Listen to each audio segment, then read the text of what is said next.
Dikasihi dan diberkati Tuhan, salam sejahtera bagi kita semua. Persekutuan ibadah kita Minggu Advent yang keempat hari ini 20 Desember 2020 kita akan mulaikan. Oleh karena itu jemaat sekalian dijemput berdiri. Mari kita bersama melakukan Kidung Jemaat nomor 85 Kusongsong Bagaimana.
Mari kita aktakan persekutuan kita di saat ini.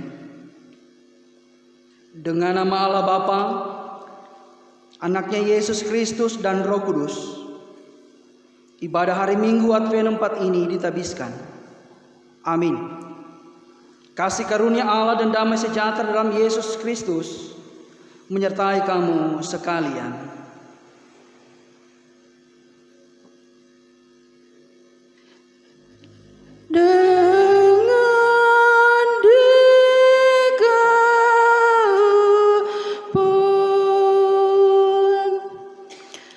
Lukas pasal 15 ayatnya yang ke-7 akan membimbing kita dalam persekutuan ini yang berkata, Aku berkata kepadamu, demikian juga akan ada sukacita di sorga karena satu orang berdosa yang bertobat, lebih daripada sukacita karena 99 orang benar yang tidak memerlukan pertobatan. Jemaat, disilakan duduk kembali. Bersama-sama mari kita memuji Tuhan. Kita melakukan Kidung Jemaat nomor 64, Bila Kulihat Bintang Gemerlapan.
Kita mendengar tatap hidup baru berdasarkan surat 1 Yohanes 4 ayat 7 sampai 8, ayat 11 dan ayat 20 sampai 21. Saudara-saudaraku yang kekasih, marilah kita saling mengasihi, sebab kasih itu berasal dari Allah. Dan setiap orang yang mengasihi lahir dari Allah dan mengenal Allah. Barang siapa tidak mengasihi, ia tidak mengenal Allah, sebab Allah adalah kasih. Saudaraku yang kekasih, jikalau Allah sedemikian mengasihi kita, maka haruslah kita juga saling mengasihi. Jikalau seorang berkata, "Aku mengasihi Allah," dan ia membenci saudaranya, maka ia adalah pendusta. Karena barang siapa yang tidak mengasihi saudaranya yang dilihatnya, tidak mungkin mengasihi Allah dan tidak dilihatnya. Dan perintah ini kita terima dari Dia. Barang siapa mengasihi Allah, ia harus juga mengasihi saudaranya. Jemaat yang sudah bangkit berdiri.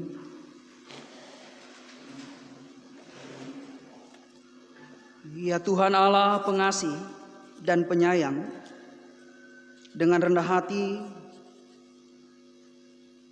dan hati terbuka, kami mengaku di hadapan-Mu bahwa segala perintah dan peraturan-Mu kurang kami laksanakan karena kelemahan dan dosa kami. Kami selalu mengikuti kemauan hati dan pikiran sendiri dan kurang mempedulikan orang lain. Ya Tuhan, tolonglah dan ampuni segala dosa kami, serta barui hidup kami oleh kuasa Roh Kudus-Mu, agar kami dapat menuruti segala perintah dan peraturan-Mu. Dengarlah pengakuan kami ya Bapa, dan sambutlah doa kami di dalam nama Yesus. Kidung Jemaat nomor 29 di muka Tuhan Yesus.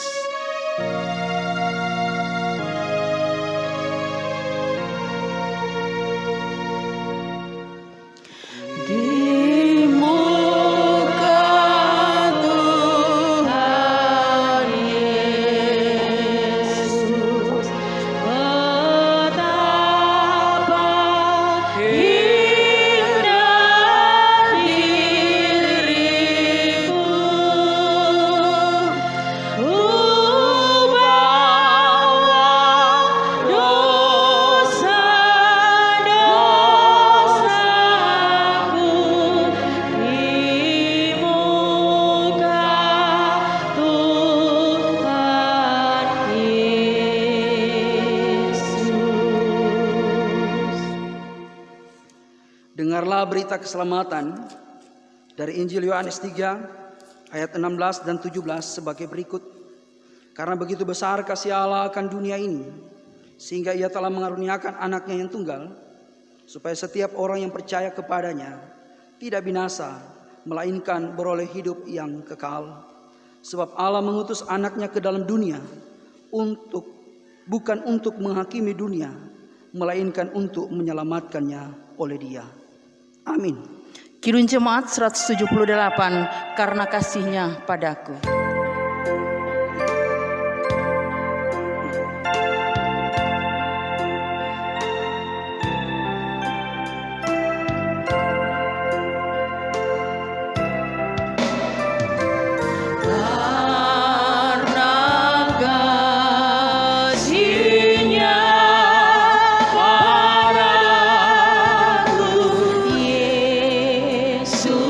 Datang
Jemaat disilakan silakan berkembang. duduk kembali.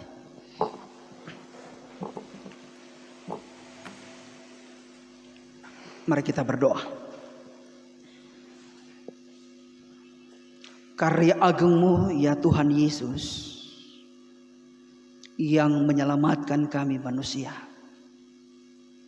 Dan kami memiliki kepercayaan serta hidup beriman sampai saat ini. Dalam kesadaran untuk terus menantikan kedatangan-Mu yang kedua kali. Bahkan dalam sukacita bersama, kami akan menyambut dan merayakan kelahiran-Mu di tengah-tengah dunia ini. Kami sadar Bapa, bahwa hidup yang teranugerah adalah pemberian-Mu, dan kami syukuri. Dan kami pun mau terus hidup bersama dengan Tuhan. Layakan kami yang akan membaca dan merenungkan firman-Mu. Dan arahkan kami dalam kuasa-Mu.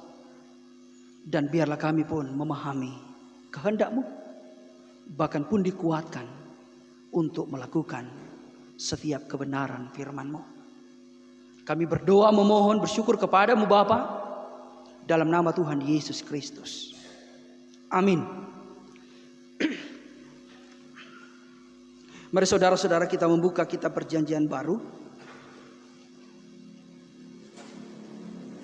Injil Matius pasal 2. Ayat 1 sampai ayatnya yang ke-12.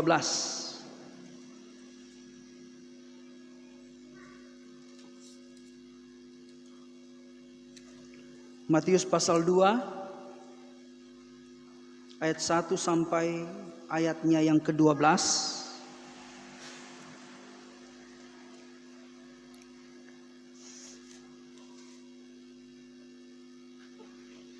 Dan untuk kebenaran firman Tuhan ini kita akan bacakan secara bersama-sama.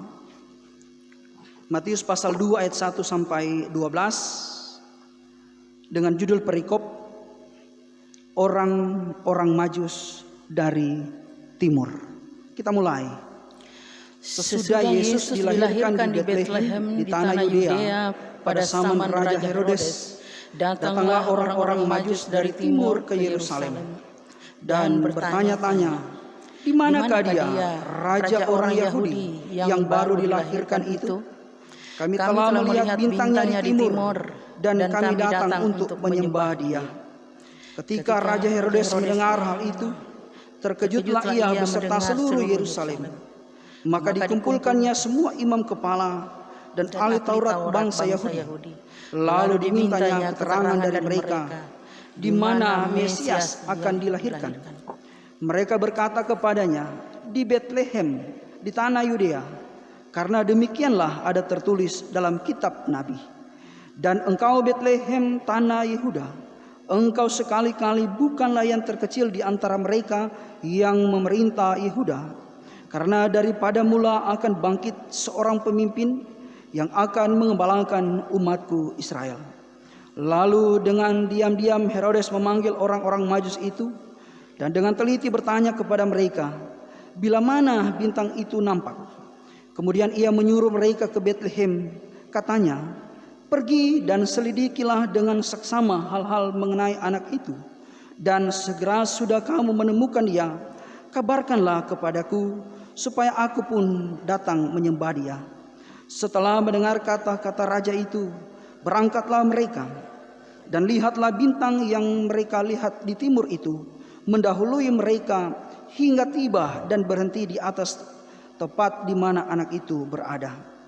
Ketika mereka melihat bintang itu, sangat bersukacitalah mereka. Maka masuklah mereka ke dalam rumah itu dan melihat anak itu bersama Maria ibunya. Lalu sujud menyembah dia. Mereka pun membuka tempat harta bedanya dan mempersembahkan persembahan kepadanya, yaitu emas, kemenyan dan mur.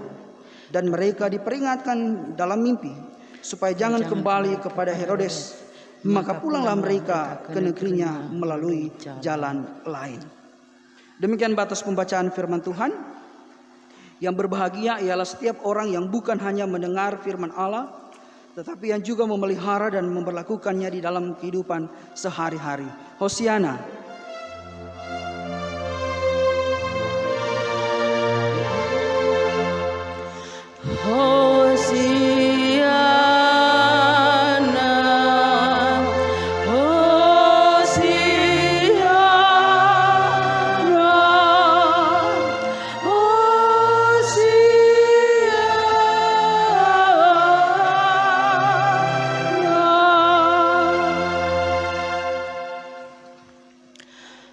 Jemaat yang dikasihi Tuhan, saatnya kita akan menyatakan syukur kita kepada Tuhan melalui pemberian persembahan. Kepada kita semua diberikan kesempatan membawa ucapan syukur lewat persembahan masing-masing dengan selalu mengingat bahwa Yesus Kristus telah diberikan oleh Allah Bapa demi keselamatan dan kebahagiaan kita. Sementara kita memberikan persembahan, kita melakukan Kidung Jemaat 289, Tuhan Pencipta Semesta.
Jemaat sekalian dijemput berdiri.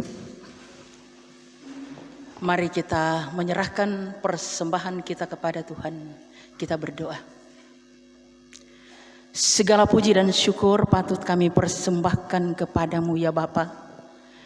karena kasih-Mu yang senantiasa menyertai perjalanan kehidupan kami. Engkau pun sudah memberkati kami Tuhan dalam setiap tugas dan kerja kami.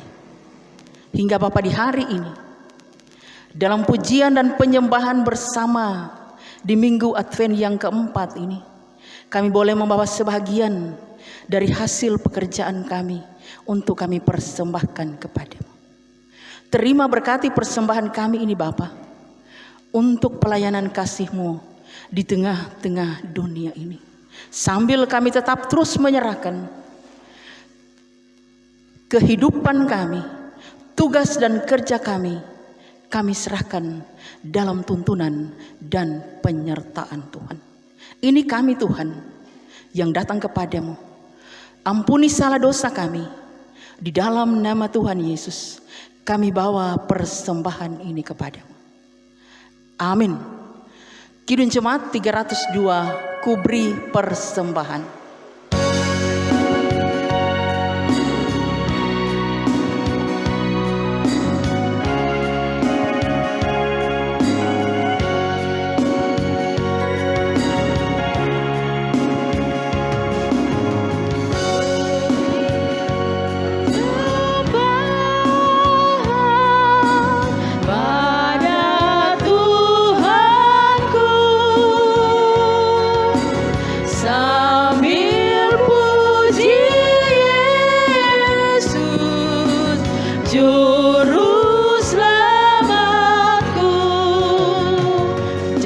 Silakan duduk kembali.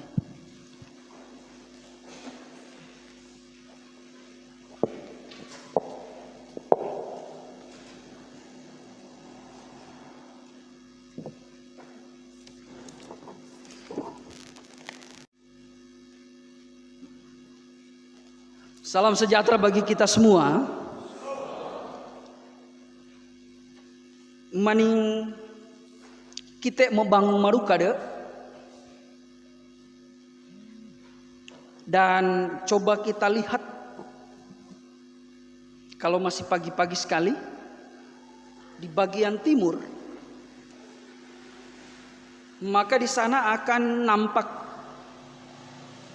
sebuah bintang yang terang.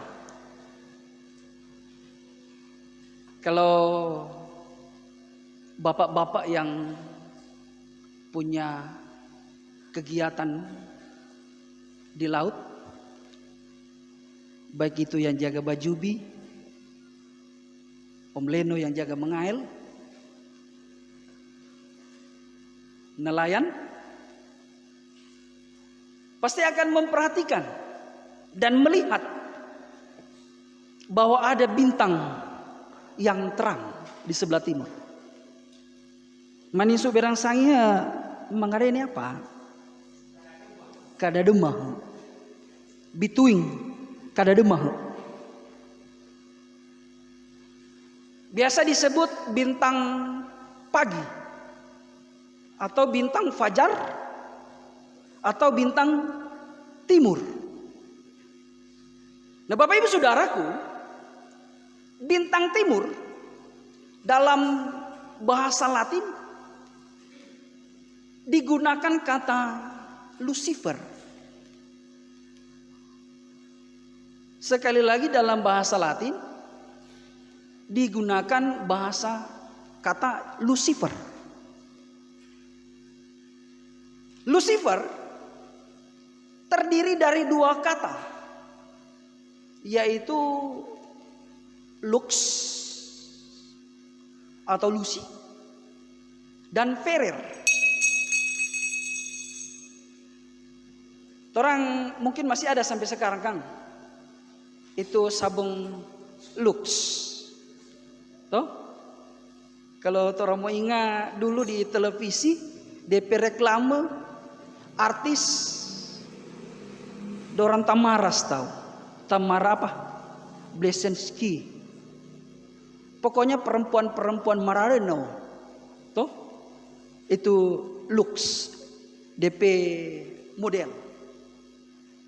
Itu berarti lux, itu berarti terang. Terang. sedangkan Ferer berarti membawa. Jadi Lucifer ini artinya adalah pembawa terang. Pembawa terang. Dan pembawa terang sesungguhnya yaitu mengarah kepada Tuhan Yesus. Nah sekarang mengapa ada pemahaman, dan di abad ini kita pun tahu bahwa Lucifer itu yaitu iblis atau setan. Kenapa harus ada pemahaman itu?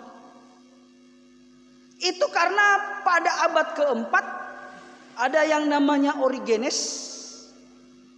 Dia menafsirkan Yesaya 14 ayat 12. Dan di situ dia mengatakan bahwa yang telah jatuh itu yaitu Lucifer. Katanya bahwa Lucifer itu adalah malaikat yang bercahaya.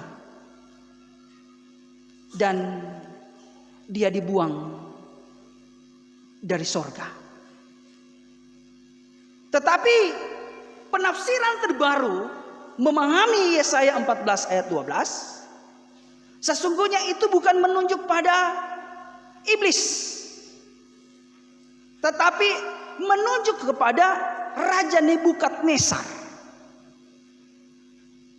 Raja Nebukadnezar karena kesombongannya, maka Allah pun menjatuhkannya dan menghukumnya. Sampai-sampai kalau kita mau membaca tentang kisah hidup dari Raja Nebukadnezar, yaitu Raja Babel, dia dijatuhkan oleh Allah, dihukum sampai serendah-rendahnya. Dan bayangkan pada akhir hidupnya bahwa Raja Nebukadnezar itu tinggal di hutan bersama dengan binatang, dan dia pun makan makanan apa yang dimakan oleh binatang. Ini tanda kejatuhan, dan Allah sungguh membenci orang yang sombong. Tetapi saudara-saudaraku yang kekasih dalam Tuhan Yesus Kristus, pada akhirnya bahwa kalau kita mau belajar, dan dalam catatan Wahyu 22 ayat 16 jelas bahwa Yesus sendiri pun mengatakan bahwa dia adalah bintang timur. Ada berita penguatan yang disampaikan bagi orang-orang yang berada dalam kesesakan, bahwa orang yang akan hidup setia sampai akhir, mempertahankan iman dan kepercayaannya, akan dikaruniakan bintang timur. Artinya akan terus menikmati kehidupan persekutuan dengan Yesus Kristus. Dan kalau berbicara kehidupan persekutuan dengan Yesus Kristus, berarti itu adalah sebuah hal hidup tentang keselamatan, atau hidup di sorga yang baka. Kita perhatikan Bapak Ibu Saudaraku, dalam pembacaan kita di saat ini,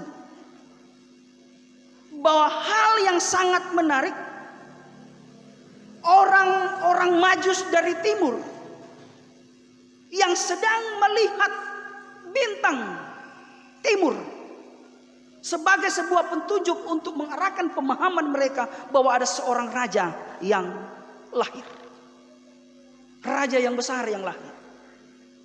Saudara-saudara, orang-orang Majus dari timur itu berasal dari Babel. Kalau berbicara timur itu Babel. Dan kalau sekarang ini bagian Irak, Iran, di sanalah tempatnya. Orang Majus, mereka terkenal orang yang pandai. Ada dua ilmu yang mereka kuasai. Yang pertama yaitu astronomi. Yang kedua astrologi. Astronomi, kalau dalam ilmu astronomi, yaitu mempelajari tentang planet-planet atau tata surya, mengenai perbintangan, masuk di situ astronomi. Sedangkan astrologi yaitu mempelajari dampak daripada pergerakan berbagai planet ini yang berdampak pada kehidupan manusia. Jadi waktu itu sudah sangat kental pada orang-orang kafir tentang astrologi. Mengenai kai maning bituing ini artinya ini. Kalau bintang ini berbicara tentang ini artinya punya dampak ini. Seperti kita. Kalau mungkin didekatkan sekarang ini, misalnya kalau lahir dari tanggal 21 Maret sampai 21 April, toh ada bintang-bintang, ada Sagittarius, toh, dan lain sebagainya. DP kalau dia lahir bulan ini sampai bulan ini, toh misalnya Sagittarius DP keberadaan jiwa seseorang, kepribadian orang seperti ini. Maka bisa dipahami seperti itu astrologi. Nah, pemahaman yang ada yang berkembang pada orang kafir, maka orang Majus ini pun termasuk dalam golongan orang kafir.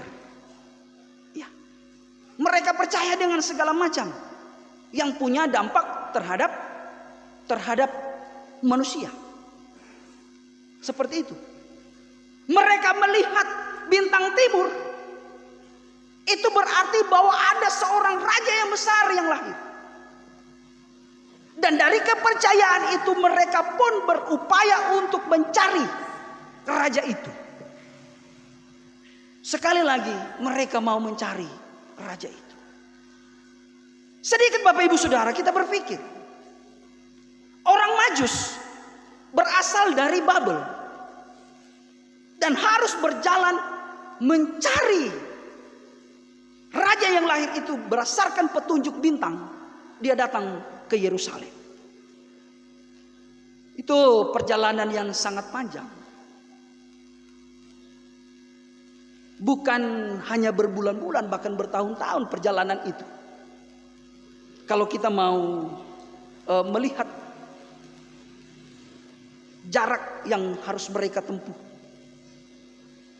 Baru dari segi iklim di sana, maning elo, ini matati-tati. Kalau malam itu dingin sekali. Kalau siang, torang bawa telur, kontorang isi di jalan. Tunggu itu berapa menit, ambil telur kupas masak. Dan torang kalau di sana nih boleh mau bajalang, kong kalau rupa sekarang ini nih boleh bajalang, kong cuma bajalang, nyanda pakai payung atau topi. Sedangkan di dalam kendaraan pun itu harus AC itu, harus jalan. Kalau AC mati di dalam auto, orang di dalam auto mati. Itu kenyataan iklim di sana. Tetapi mereka tetap berjalan. Dan saya mau mengatakan bahwa tujuan mereka untuk mencari bukan hanya mau memastikan bahwa dorang pemahaman tentang bintang itu benar. Tetapi mereka datang mau menyembah. Mencari dan mau menyembah sang raja yang lahir itu. Yang pada akhirnya mereka pun boleh bertemu. Mereka bersuka cita, bergembira, bersyukur. Dan mereka mempersembahkan apa yang mereka bawa. Emas, kemenyan dan mur. Semua adalah benda-benda yang berharga dan sangat mahal nilainya. Yang sesungguhnya itu menjadi benda untuk dipersembahkan kepada raja. Dan mereka persembahkan kepada Yesus. Catatan yang paling terakhir Bapak Ibu Saudara, bahwa mereka tidak kembali melewati jalan dan menemui Herodes. Tetapi mereka kembali justru mencari jalan yang lain. Di sini berarti ada sebuah perubahan. Sekali lagi kita melihat ada sebuah perubahan dari sisi kehidupan kepribadian para orang Majus. Yang selanjutnya Herodes. Saudara-saudara, bahwa kekuasaan yang dimiliki oleh seorang pemimpin yang secara mutlak mau berkuasa dan tidak mau tersaingi, itu ada dan dimiliki. Sehingga ketika mendengar berita bahwa ada seorang raja yang lahir,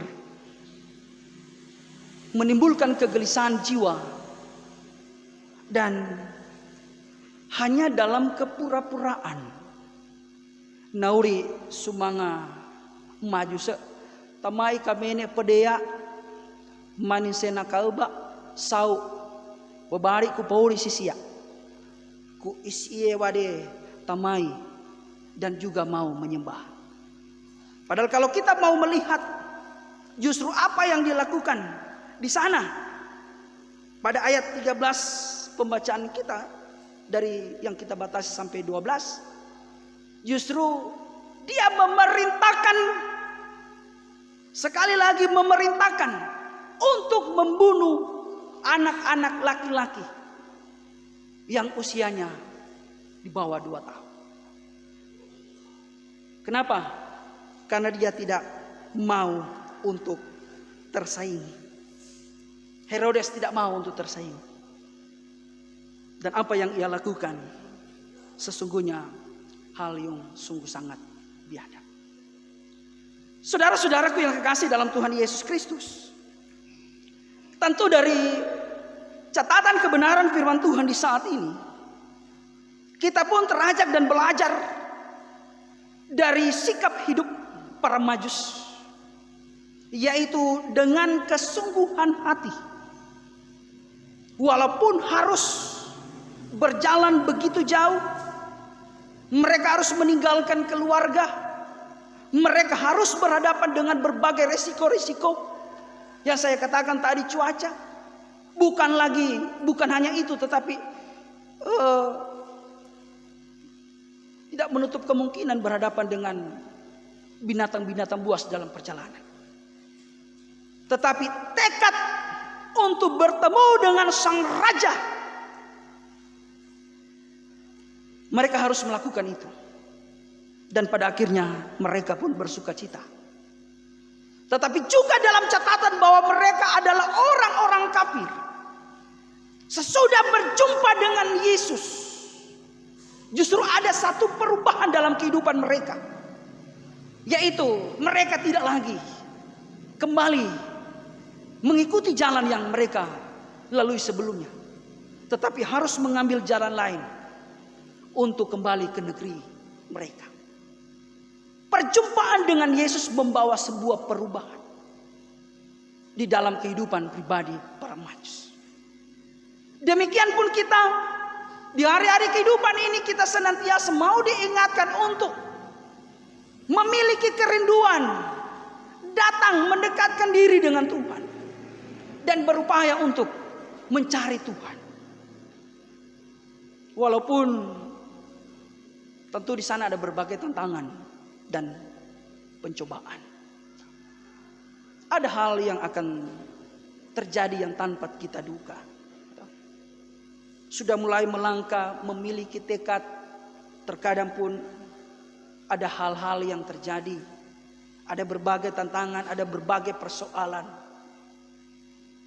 Dan Bapak Ibu, jemaat Tuhan yang kekasih, di zaman semakin akhir ini, sesungguhnya kita pun harus benar-benar mawas diri dan sadar. Selalu mengingatkan bagaimana pekerjaan-pekerjaan iblis. Pekerjaan-pekerjaan kuasa-kuasa kegelapan yang tidak sama sekali senang dengan orang-orang percaya, dengan anak-anak Tuhan. untuk mendekatkan diri dengan Tuhan. Yang tidak pernah senang melihat bahwa orang-orang Kristen itu akan terus hidup beriman kepada Kristus. Mending tahu sahaniku kata biasa-biasa bebalang karo setan. Tapi kalau orang Kristen yang punya kerinduan untuk senantiasa mendekatkan dengan Tuhan, itu banyak tantangan. Ini yang harus kita sadari. Masurungu pihak beke, ada seorang pengembara, dia berjalan melewati sebuah gedung gereja yang sangat besar. Dia melihat mana awak setan, kok menggetik. Jadi dia cuma lihat bahwa para setan ini di sini tidur di atap gereja besar. Baru dia berjalan lagi. Dia melihat ada sebuah rumah kecil. Dan di dalamnya bahwa seisi keluarga itu sudah berdoa. Dan anehnya, para setan ini atau iblis ini, mereka ini tegang sekali, menjaga, mengamati sirep-piran dari setahanak yang berdoa. Jadi sang pengembara ini penasaran, dia mendekati. Pai supaya dia berdua. Setan ini. Padahal Pak pengembara gak berdoa di sini. Harus ini daripada berdoa dapat yang sedang bilang berdoa. Setan ini juga. Hukum iblis. Kalau di gereja orang-orang yang berdoa itu tidak susah. Yang penting berdoa. Jadi nyadak jadi ancaman. Tetapi kalau di rumah ini semua berdoa dengan sungguh-sungguh dan itu menjadi ancaman kami para iblis.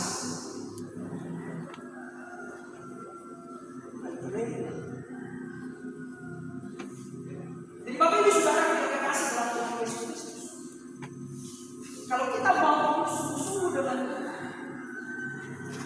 dari sana kita pasti akan mengalami kesabaran. Ini yang harus diingatkan bagi kita semua. Mari Bapak lihat, mengerti biasa-biasa. Itu oleh kapal oleh kapal dunia biasa-biasa. Sehingga ada orang mengatakan, "Komenong, ikite ini masih tak mau ikite ini." Dari marani dari beribadah, masih tak berdoa, masih tak beribadah. Isi dari sama sekali tidak beribadah, tapi kelihatan bahwa itu mereka lebih baik. Ada sekadar kita berpikir begitu. Karena Bapak Ibu Saudara bahwa iblis juga tidak dapat memberikan berkat. Iblis juga dapat memberikan berkat. Tapi berkat itu sementara. Tapi kalau kita hidup dalam keteguhan iman berjuang, walaupun terasa berat, hidup untuk berjuang. Tetapi ada bagian yang terindah yang Tuhan sediakan ini. Mengalami kehidupan yang indah kekal pada hati di tempat yang disediakan oleh Tuhan. Sudah kita memilih senang sekarang tetapi siksa selama-lamanya, atau kita mengalami berbagai penderitaan tetapi dalam kesediaan kita berlahan justru kita mengalami kehidupan yang indah.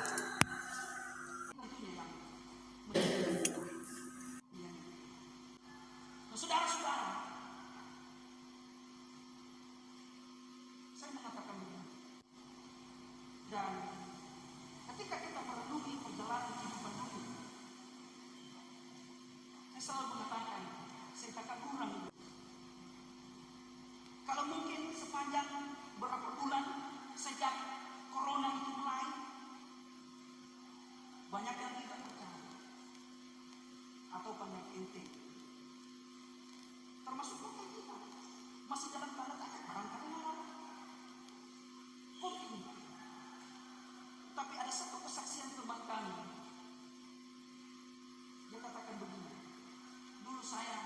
masih belum terlalu yakin bahwa Tuhan.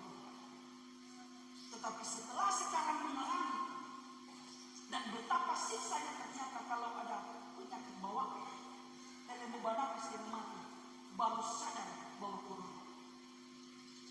Sekarang perkembangan untuk situasi kondisi dunia justru bukan semakin berkurang, tetapi justru semakin berkurang. Mengenai vaksin masih sebuah politik model yang macam yang bagaimana mau pakai, termasuk Indonesia. Ada berbagai negara yang besar, sekarang lagi berperang. Sulut sudah sonaikan, tetapi masih biasa-biasa saja.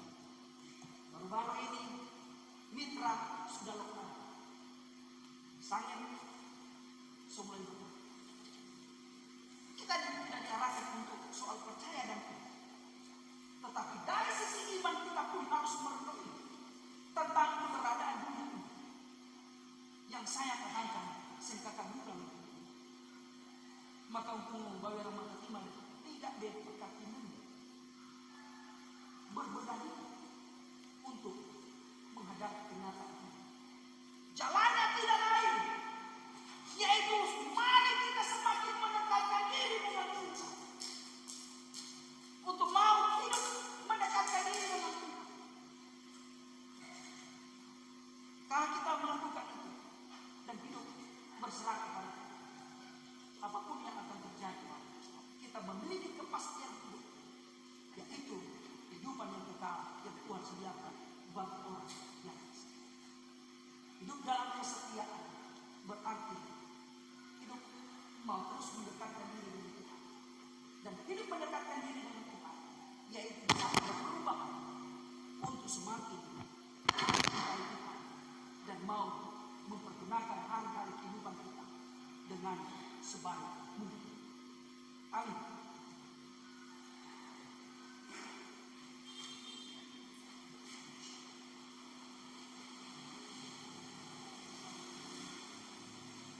Jemaat ulama berdiri.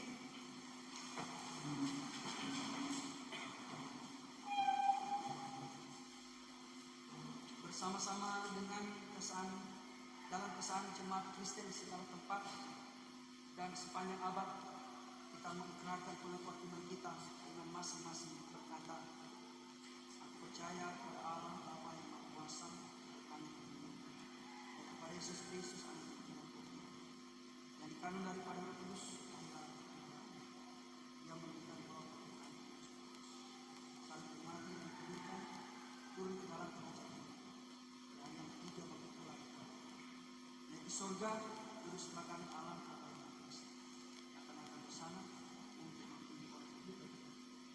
Aku percaya terus gereja terus itu terus bangkitan dari yang amin.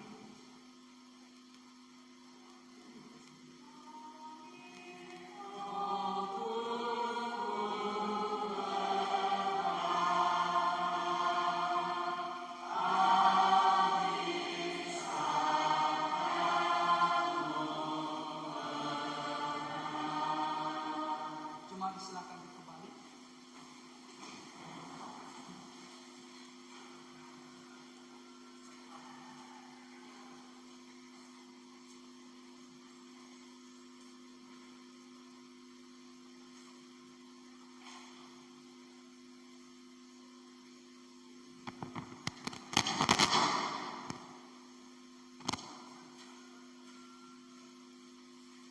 Saudara-saudara, kita akan bersapa bersama.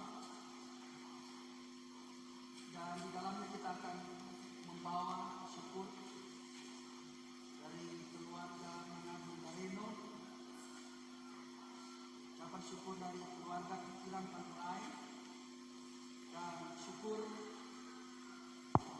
untuk ke-6 tahun dari anak Insi Henry yang akan bergabung.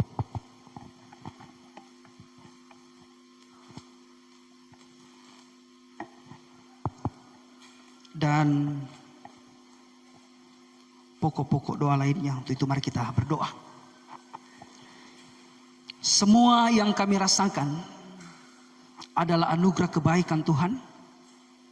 Dan biarlah Tuhan Engkau berkenan atas hidup kami, membaharui kami pribadi lepas pribadi sesuai dengan kebenaran firman-Mu. Arahkan kami Tuhan, dan biarlah kami tetap hidup dalam kesetiaan, mengikuti Engkau sebagai Tuhan dan Juru Selamat kami. Kami bersyukur dengan keluarga-keluarga yang boleh merasakan anugerah dan kebaikan-kebaikan Tuhan dalam setiap tugas tanggung jawab, bahkan pun anugerah Tuhan yang terindah yang terus memberkati kehidupan keluarga rumah tangga, bahkan pun mempersatukan kehidupan setiap kedua anak manusia yang dipersatukan dalam cinta kasih, bahkan pun membangun kehidupan keluarga di hadapan Tuhan. Pun bersyukur dengan anak-anak Tuhan yang boleh mengalami ketambahan usia setahun. Bapak akan terus memberkati di masa tumbuh kembang, bahkan perjalanan hidup di usia yang baru. Berkati kehidupan persekutuan jemaat-Mu yang ada di tempat ini, pendeta, penatua, diaken, kostor, semua hamba pelayan yang memberi diri dalam tugas tanggung jawab pelayanan, pengurus PLK, pengurus KWP. Tuhan senantiasa mampukan dan memberikan hikmat dalam melakukan tugas tanggung jawab. Bahkan seluruh anggota jemaat yang ada dalam keberkatan kasih Tuhan, menjalani hidup bersama dengan Tuhan di hari-hari yang masih Tuhan berikan. Berkati kehidupan pemerintah kami dari pusat sampai ke kampung-kampung. Tuhan gunakan hikmat surgawi bagi mereka. Bahkan pun dalam penanganan COVID-19, segala sesuatu yang direncanakan, Tuhan memberkati semua umat-Mu yang ada di tengah-tengah dunia ini, di belahan dunia manapun yang sedang bergumul oleh karena pandemi COVID-19. Tuhan kuatkan iman dan harap, dan biarlah kami pun senantiasa berikan hikmat untuk mematuhi protokol kesehatan. Berkati setiap anak-anak Tuhan dalam berbagai pergumulan kehidupan mereka, para janda duda, anak yatim piatu, bahkan pun saudara-saudara kami yang sedang bergumul oleh karena sakit penyakit, serta karena bencana alam dimanapun mereka berada. Tuhan kuatkan iman harap mereka, dan biarlah mereka senantiasa hanya mau berharap dan bersandar kepada Tuhan.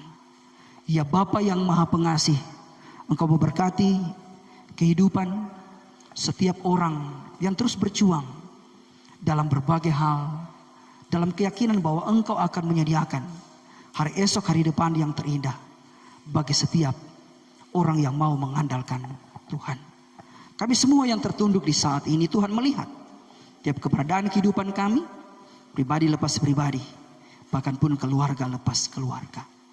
Kami menaikkan doa permohonan kami, dan biarlah Tuhan, Engkau pun akan menilik kami yang meminta kepadamu.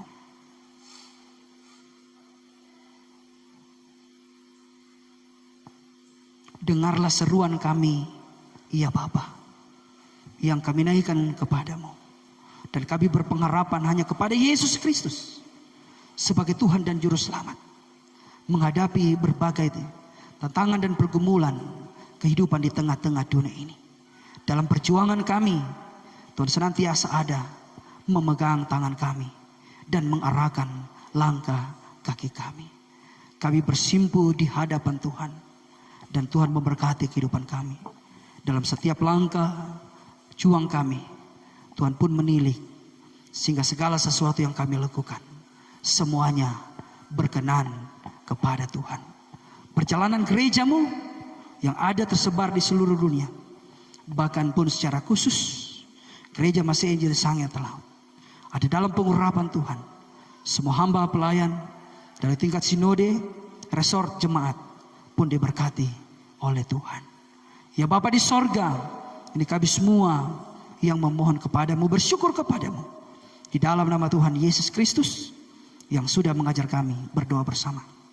Bapa kami di sorga, segala kiranya namamu, datanglah kerajaan. Jadilah kami seperti di sorga. Berikanlah kami pada hari ini makan kami juga.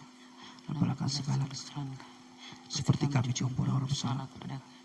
Dan jangan bawa kami ke dalam pencobaan, tapi lepaskanlah kami daripada jahat. Karena Engkau punya kerajaan, kuasa dan kemuliaan sampai selama-lamanya. Amin.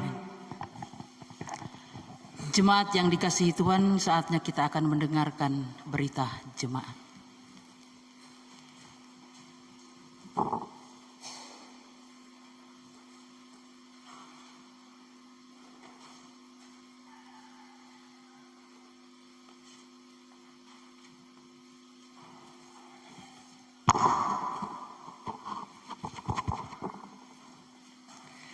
Bapak Ibu Saudaraku yang kekasih, salam sejahtera untuk kita semua. Kita akan mendengarkan berita atau warta jemaat Minggu tanggal 20 Desember 2020. Mulai dari kelompok wilayah pelayanan atau KWP. KWP 1 hari ini pada keluarga Mudingkase Demor. KWP 2 hari Rabu pada keluarga Martin Dalekes. KWP 3 hari ini pada keluarga Wangka Bawelek. KWP 4 hari Senin besok pada keluarga Katiandago Tumangken. Dilaksanakan pukul 4 sore. Ibadah kategorial atau Pelka remaja hari Sabtu tanggal 26 Desember 2020 pada anak Dersia Dareno pukul 16.30 atau 4:30 sore. Pelka laki-laki KWP 3 dan 4 hari ini pada Bapak Julius Makapuas pada pukul 5 sore.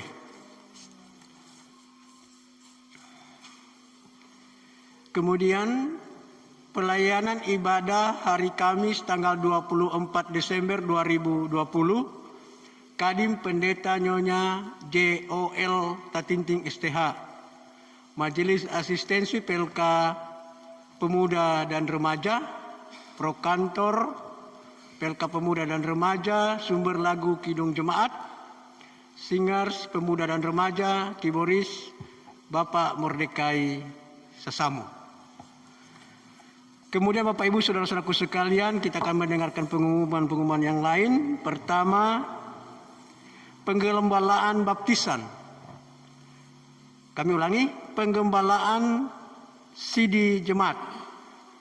Calon CD Jemaat akan dilaksanakan pada tanggal 23 Desember pukul 3 sore. Jadi Bapak Ibu akan diangkat CD pukul telu setanggal 20 telu hari Rabu. Diadakan penggembalaan dengan dihadiri orang tua baptis Maimedang Ngene, orang tua sungguh bersama dengan majelis KWP dari masing-masing calon CD Jemaat. Sekali lagi, penggembalaan CD Jemaat, calon CD Jemaat akan dilaksanakan tanggal 23 Desember jam 3 sore bertempat di gedung ibadah. Kemudian penggembalaan baptisan. Ini ada 2. Baptisan tanggal 25 akan dilaksanakan pada penggembalaan akan dilaksanakan pada tanggal 23 Desember. Pukul 5 sore. Jadi sesudah penggembalaan calon CD Jemaat akan dilanjutkan dengan penggembalaan baptisan pada pukul 5 sore. Kemudian penggembalaan baptisan yang akan dilaksanakan pada tanggal 27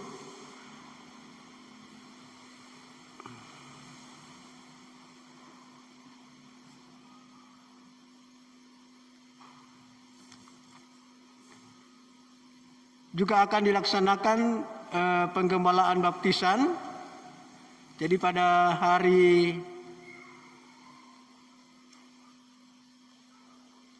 tanggal 26 pukul 5 sore. Jadi dengan menghadirkan para saksi bertempat di gedung ibadah. Ibadah perhaliran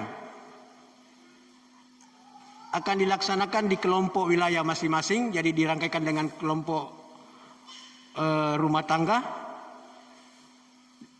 Untuk ibadah perhaliran dilaksanakan di kelompok wilayah pelayanan masing-masing dan ini akan diatur oleh Majelis KWP. Ibadah perjamuan Nasa yang Kudus akan dilaksanakan pada tanggal 26 Desember 2020. Ibadah malam Natal tanggal 24 Desember 2020 akan dilaksanakan pukul 5 sore.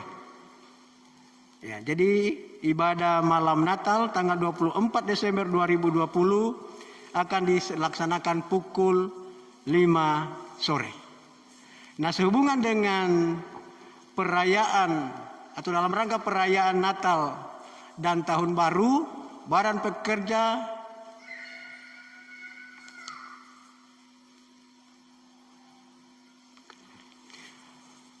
Harian Majelis Sinode Gemis telah menurunkan surat dengan ada beberapa hal yang perlu kita perhatikan dalam perayaan Natal dan Tahun Baru, Natal 2020 dan Tahun Baru 2021, di antaranya ibadah dan perayaan Natal Tahun Baru hendaknya dilaksanakan secara sederhana dan tidak berlebih-lebihan, serta lebih menekankan persekutuan di tengah-tengah keluarga.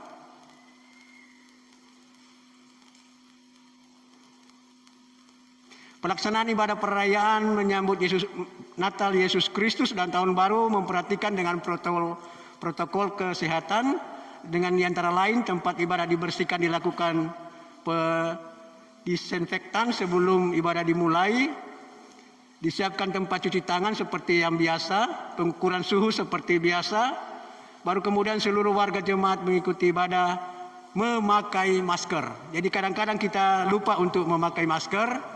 Ini kembali diingatkan, baru kemudian jarak duduk antara 1 sampai dengan 2 meter. Memastikan anggota jemaat hanya melalui pintu depan, tidak ada pintu kiri dan kanan. Tidak ada kontak fisik, bersalaman atau berpelukan. Jika ada program sinterklas kiranya ditangguhkan. Jika dalam perayaan Natal dan Tahun Baru menyiapkan konsumsi diatur dengan memperhatikan protokol kesehatan. Kegiatan hiburan setelah ibadah dan perayaan Natal dan Tahun Baru ditiadakan. Pelaksanaan semua ibadah syukur pada masa Natal dan Tahun Baru berdasarkan protokol kesehatan yang sama. Jadi Bapak Ibu Saudaraku sekalian, untuk perayaan Natal dan Tahun Baru ini dengan memperhatikan protokol kesehatan, kita akan membersihkan Peiten Sabua ini untuk diatur lagi sebagai tempat ibadah, supaya kita tetap memenuhi protokol kesehatan. Karena apa? Satuan tugas itu, COVID-19 itu berhak untuk membubarkan kegiatan apapun yang tidak mematuhi protokol kesehatan. Jadi kita akan mempersiapkan gedung ibadah ini pada tanggal 24, 25, 26 sampai 27 kita akan terus beribadah di gedung ibadah ini. Jadi kita akan mempersiapkan Liku DP ini untuk dibuatkan tempat duduk supaya kita tetap menjaga jarak, tetapi kami perlu terus ingatkan bahwa jangan lupa membawa masker. Jadi masker itu sangat penting. Itu beberapa hal yang dapat kami sampaikan. Kalau masih ada kekurangan dalam penyampaian ini, nanti akan disampaikan melalui majelis yang ada di kelompok wilayah masing-masing. Kemudian yang terakhir, kami atas nama Badan Pekerja Majelis Jemaat Gemis Oikumene Miulu bersama dengan seluruh anggota jemaat yang hadir pada saat ini menyampaikan terima kasih kepada Bapak Sekretaris Badan Pekerja Majelis Resor Tabukan Tengah yang terkasih Pendeta Teddy Katiandago STL MPDK yang sudah menjadi kadim kita di saat ini di perayaan Minggu Advent yang terakhir atau perayaan Minggu Advent yang keempat. Semoga Tuhan akan terus memberkati setiap tugas dan pelayanan Bapak bersama memberkati keluarga Bapak. Sampaikan terima kasih kepada kelompok wilayah pelayanan 1 yang sudah menjadi asistensi di saat ini, kepada Bapak selaku kiboris, operator LCD, kepada kostor sekeluarga yang telah menyiapkan tempat ibadah ini sesuai dengan protokol kesehatan, dan juga sampaikan terima kasih kepada Bapak Ibu saudara-saudaraku sekalian sebagai anggota jemaat yang selalu mempunyai kerinduan untuk terus bersekutu, memuji dan membesarkan akan nama Tuhan. Disampaikan terima kasih. Salam.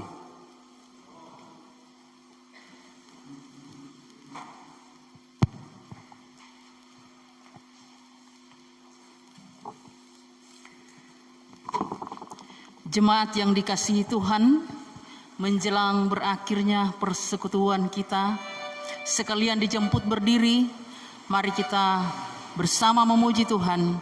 Kidung jemaat